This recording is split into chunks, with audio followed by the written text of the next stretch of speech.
பந்தியில முந்திக்கிட்டா விட்டு புடுவேன். வந்தேன் வந்தேன் மீண்டும் நானே வந்தேன். பிடிக்கலனாலும் அட்ஜஸ்ட் பண்ணிக்க. இப்போ நம்ம பேச போறதுக்கும் இந்த பாட்டுக்கும் எந்த சம்பந்தமும் இல்லை. அன்புமணி ராமதாஸ் அப்போல்லோ மருத்துவமனை இதை பற்றி தான் பேச போகிறோம். அப்போல்லோ மருத்துவமனையில் ஒரு 2 நாட்கள் ராமதாஸ் அனுமதிக்கப்பட்டிருந்தார். ரெகுலர் செக்கப்பு ஆன்ஜியோ பண்ணியிருக்காங்க இப்படின்னு தான் சொல்லப்பட்டுச்சு. அவரும் செக்கப்பை முடிச்சுட்டு ரொம்ப நலமாகவே வீட்டுக்கு திரும்பிட்டார். திரும்பும்போது கூட எனக்கு எண்டே கிடையாதுடா அப்படின்னு சொல்லிட்டு போயிருக்காரு. ரொம்ப சிறப்பு. அவர் நலமோடு இருக்கணும், நாமளும் வாழ்த்துறோம். ஆரோக்கியமான அரசியல் செய்யட்டும், வரவேற்கிறோம், அது பிரச்சனை இல்லை. அவர் மருத்துவமனையில் இருக்கும்போது அன்புமணி, அதாவது ராமதாஸ் அவர்களோட மகன் அன்புமணி ராமதாஸ் நம்ம முன்னாடி சொல்லியிருந்தோம், ஈஸியாக எல்லாருக்கும் புரிஞ்சிச்சு. அவர் வேற பேரை பயன்படுத்தக்கூடாதுன்ட்டாரா, அதனால அவங்க மகன் அவர் வார்த்தையை பின்பற்றுகிறாரோ இல்லையோ, நாம ஏதாவது பின்பற்றுவோம். பாவம், அவ்வளோ பெரிய தலைவர் சொல்லியிருக்காரு, அதுக்கப்புறமும் நம்ம அன்புமணி ராமதாஸ் அப்படின்னு சொன்னா சரியா இருக்காது. அதனால அன்புமணினே சொல்லிடுவோம். இப்படி அன்புமணி மருத்துவமனைக்கு ஐயோ அப்பாவை அட்மிட் பண்ணியிருக்காங்க, என்னாச்சோ ஏதாச்சோ அப்படின்னு பதறி போயெல்லாம் பார்த்துருக்க மாட்டாரு. சரி, இதை ஒரு சந்தர்ப்பமா வச்சு ஒரு செய்தியாக்கி போய் பேசி சரி சமாதானம் ஆயிடுறேன் அப்படின்னு அவங்க அப்பா கிட்ட ஏதாவது பேசலான்னு போயிருப்பாரு. ஆனா ராமதாஸ் வில்லனுக்கெல்லாம் வில்லன். அதனால மூஞ்சிலேயே முழிக்க மாட்டேன், அவனை உள்ள வர வேணான்னு சொல்லு அப்படின்னு ஆர்டர் போட்டிருப்பார் போல. அங்கிருந்து சுசீலா எல்லாத்தையும் பக்காவா பார்த்துக்கிட்டாங்க. அன்புமணியை உள்ளவே விடலை, வெளியவே இருந்துட்டு துரத்தி விட்டாங்க. அன்புமணி வெளியே அதாவது உள்ள விடலன்னு இல்லை, பார்க்கலன்னு இல்லை, ஆனால் பார்க்கல, அவர் ஐசியூல இருக்காரு, அதனால பார்க்க விட மாட்டாங்க. நலமா இருக்காரு, வீடு திரும்பிடுவாருன்னு சொல்லி ஏதோ பத்திரிகையாளர் சந்திப்பை பார்த்துட்டு போயிட்டார். இப்போ இதுவாப்பா பேச போற அப்படின்னா இதெல்லாம் மேட்டர் கிடையாது. சுசீலா அங்கிருந்து பார்த்துக்கிட்டாங்கன்னு சொன்னல, சுசீலா கேமராவில் சிக்கிய சுசீலா அப்படிங்கிற மாதிரி மருத்துவமனையில சுசீலா இருந்ததை செய்தி சேனல்கள் வெளியிட்டு இருக்கு.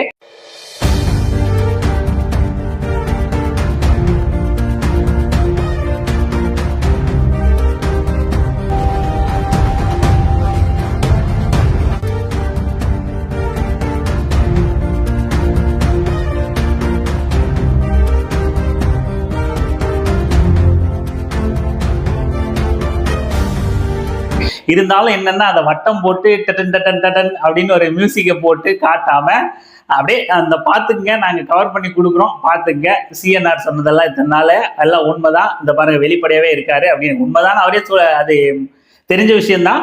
இருந்தாலும் இப்போ பாருங்க பொதுவெளியில எல்லாம் போயிட்டு வந்துட்டு தான் இருக்காங்க அப்படின்னு செய்தி சேனல்கள் காமிச்சிருச்சு. அப்படி ராமதாஸ் மருத்துவமனையில் அனுமதிக்கப்பட்டிருந்ததை ஃபுல் கேர் எடுத்து பார்த்துக்கிறது. சிஎன்ஆர் பலமுறை சொல்லியிருக்காரு, எல்லா தரமையும் அவருக்கு ஏதாவது முடியல அப்படின்னா எல்லாம் கூட இருந்து பார்த்துக்கிறது, கேர் பண்ணிக்கிறது எல்லாமே சுசீலா தான் அப்படின்னு இருந்திருக்காங்க. இருக்கட்டும், நாம் என்ன கேட்குறோம் அப்படின்னா, எத்தனை பேரோட தனிப்பட்ட வாழ்க்கையில தலையிட்டு அவங்களோட வாழ்க்கையை நாசப்படுத்திருக்கீங்க, எத்தனை இளைஞர்களோட தனிப்பட்ட வாழ்க்கையான காதலை கொச்சப்படுத்திருக்கீங்க. இன்னி வரைக்கும் ஆண்ட பரம்பரை, சத்திரிய வம்சம், தலித் அல்லாத கூட்டமைப்பின் எத்தனையோ கொடுமைகளை பண்ணி உங்க தனிப்பட்ட வாழ்க்கையோட லட்சணமும் யோகியதையும் என்ன அப்படிங்கிறத நாம தொடர்ச்சியா கேட்டுக்கிட்டே இருக்க வேண்டிய கட்டாயம் இருக்கு.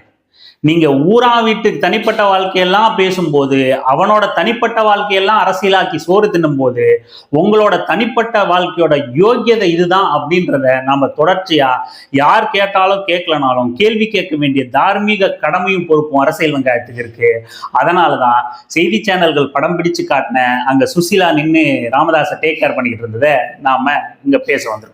அது மட்டும் இல்லாம சுசீலாவை அங்க செய்தியில காமிச்சிட்டாங்களா, இப்ப பாரு சரஸ்வதியை உடனே நாங்க ஹீரோயினா காட்டுறோம் அப்படின்னு. இந்த பக்கம் ஒரு முறை இவங்க சரஸ்வதி, ராமதாஸோட முதல் மனைவி சரஸ்வதி அப்படியே ராமதாஸ் பக்கத்துல உட்காந்துட்டு அவர் கையை தடவி கொடுத்துட்டு இருக்காராம், கேர் பண்ணிக்கிறாராம். இங்க ஒரு போட்டி நடந்துட்டு இருக்குங்க, காதல் போட்டி மாதிரி, யாரோடது யார் பவர் அப்படிங்கிற மாதிரி. சரஸ்வதி ராமதாஸ் ராமதாஸை கேர் பண்ணிட்டு கையை பிடிச்சி விட்டுட்டு தடவி கொடுத்துட்டு இருக்காங்க. உடனே அதை வீடியோ எடுத்து பேக்ரவுண்ட் சாங்கு நன்றி சொல்ல உனக்கு அப்படின்னு ஏதோ சாங் போடுறாங்க. அப்படின்னு அது ஒரு பக்கம் அன்புமணி ஆதரவாளர்களாக தான் இருக்கும்னு நினைக்கிறேன். சரஸ்வதி ராமதாஸை ப்ரொமோட் பண்ணிக்கிட்டு இருக்காங்க. இன்னொரு பக்கம் இந்த பக்கம் சுசீலா, ஓகே வந்தேன் மீண்டும் நானே வந்தேன் அப்படின்னு அந்த மாதிரி ஒரு பக்கம் போய்கிட்டு இருக்கு. பல பேர் குடும்பங்கள் நாசமாயிருக்கு. இன்னை வரைக்கும் பல தற்குறிகள் வந்து என் வீட்டுல காதலிச்சா நான் வெட்டுவேன், என் அக்கா தங்கச்சி காதலிச்சா நான் வெட்டுவேன்னு சொல்லிக்கிட்டு இருக்க. நீ தலைவனா ஏத்துக்கிட்ட தலைவனோட லட்சணமும் யோகியதையும் இதுதான் அப்படிங்கறத புரிஞ்சுக்க. காதல் இயற்கையானது. காதலை வச்சு எவனாவது அரசியல் பண்றான்னா அவன் பச்சை அயோக்கியனா தான் இருப்பான். அதே போல இந்த காதல், ஒருத்தனுக்கு ஒருத்தி இப்படின்னு இந்த ஜாதி தூய்மைவாதம் பேசுற எந்த தலைவனும் எவனும் அவனோட தனிப்பட்ட வாழ்க்கையில யோகியமா இருந்ததில்லை. அதுக்கான உதாரணங்கள் சமகாலத்துல நம் கண்முன்னே வந்துகிட்டு தான் போகுது. இளைஞர்கள் இதை புரிஞ்சுக்கணும்.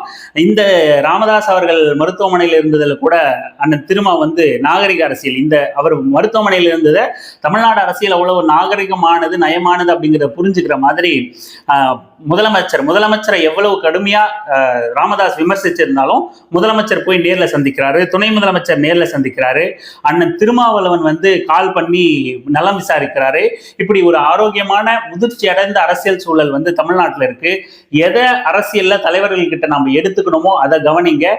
தவறா வழி நடத்துறது யாரா இருந்தாலும், நம்மவரா இருந்தாலும், நம்ம ஜாதிக்காரனா இருந்தாலும், யாரா இருந்தாலும் அதை புறந்தள்ளிட்டு, வீட்டு தாய் தந்தையரே இருந்தாலும் தப்பா இருந்தா அதை புறந்தள்ளிட்டு சரியானதை நோக்கி பயணிக்க ஆரம்பிங்க.